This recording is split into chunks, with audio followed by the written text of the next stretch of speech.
მიუხედავად იმისა, რომ ყველამ იცის, რომ უილიამ შექსპირი დიდი ინგლისელი მწერალია, ცოტამ თუ იცის, რომ მისი ნაწარმოებები პირველად ქართულად ივანე მაჩაბელმა თარგმნა.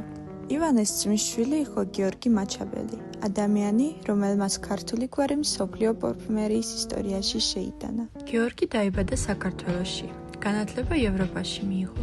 გარკვეული პერიოდი იტალიაში დიპლომატად მუშაობდა. მოგვიანებით კი ამერიკაში საცხოვრებლად გადავიდა. მეუღლესთან, მსახიობ ნორინა ჯილისთან ერთად ნიუ-იორკში ჯერ პატარა მაღაზია გახსნა. შემდეგ კი დაარსა პარფუმერიული კომპანია პრინც მაჩაბელი.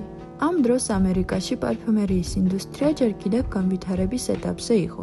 მაჩაბელის კომპანიამ სწრაფად მოიპოვა წარმატება და მალე ამერიკის შეერთებული შტატების ერთ-ერთი უმსხვილეს პარფუმერულ კომპანიად იქცა. მოგვიანებით ბრენდმა ევროპაშიც გაეთქვა სახელი და პარიზშიც გახსნა საკუთარი სალონი.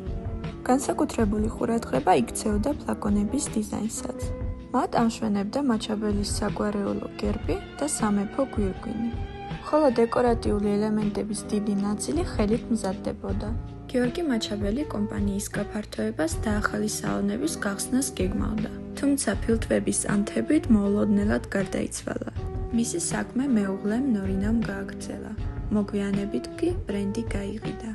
მიუხედავად იმისა, რომ პრინც მაჩაბელი არაერთხელ შეიცვალა მფლობელი, მისი სახელი დღემდე მსოფლიო პარფუმერიის კლასიკად ითვლება და ელეგანტურობის, ფუფუნებისა და ქართული მემკვიდრეობის სიმბოლოდ რჩება.